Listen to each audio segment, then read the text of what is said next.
Assalamu alaikum. Haven't had these for a while. I just want to point out something which I've been noticing more and more, and I wish that people understand what I'm trying to say regarding this issue, because it's a very, very important issue. You know, it's all good that you as a person is going out to khanqa, zikr majlises, reading your 5 times salah, getting more involved in your deen and becoming a better person overall, because that is what we all want. It's perfect on that. However, what is very concerning is that with this improvement in your life and this of you getting closer to Allah, you are assuming and also anticipating and expecting people around you to raise their levels the same as you.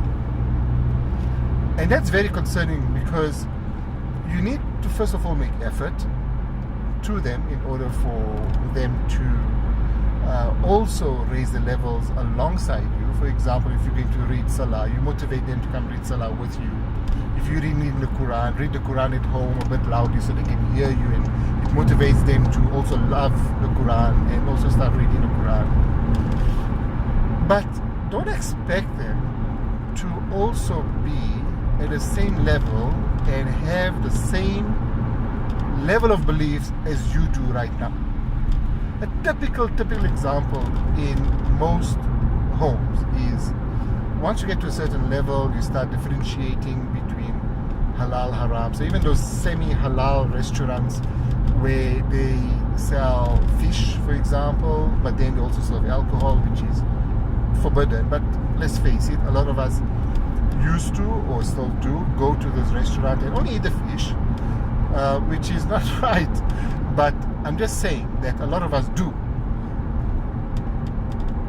Now with your new levels, you no longer go to these restaurants because you've determined that, you know what, this is wrong, and you can live without that fish, or you can do it, make it at home or whatever. But others will still want to do it. So although you can now motivate them not to do it and try and advise them against it because of whatever the reasons may be, for another discussion, but you can't force your beliefs, your current beliefs at that level at the moment on them.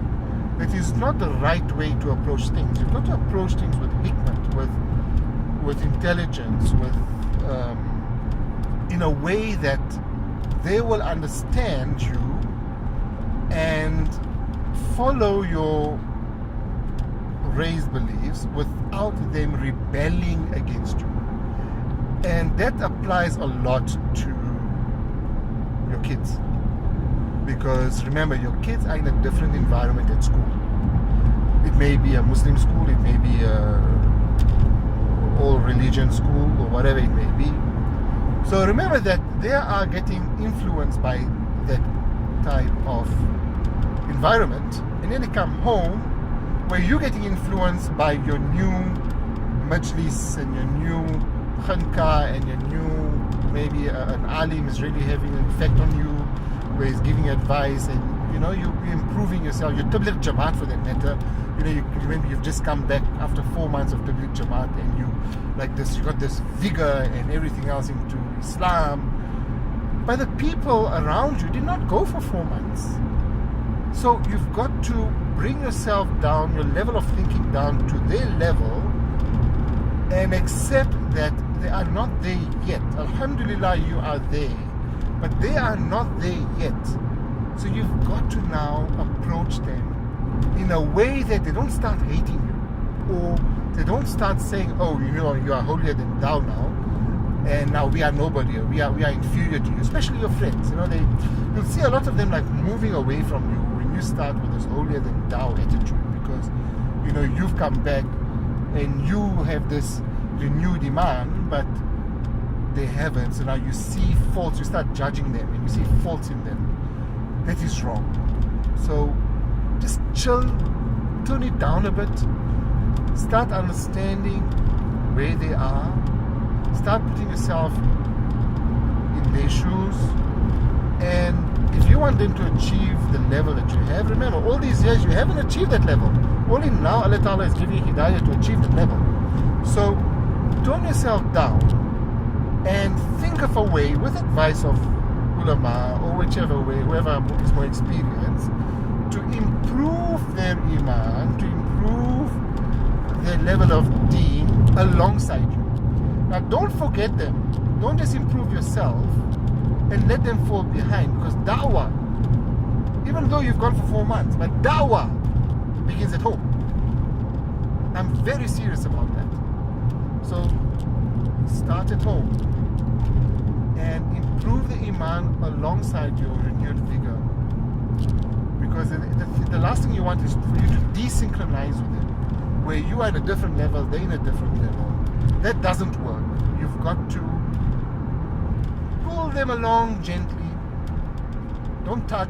Pull them along gently and get them to get to your level. Get them to understand.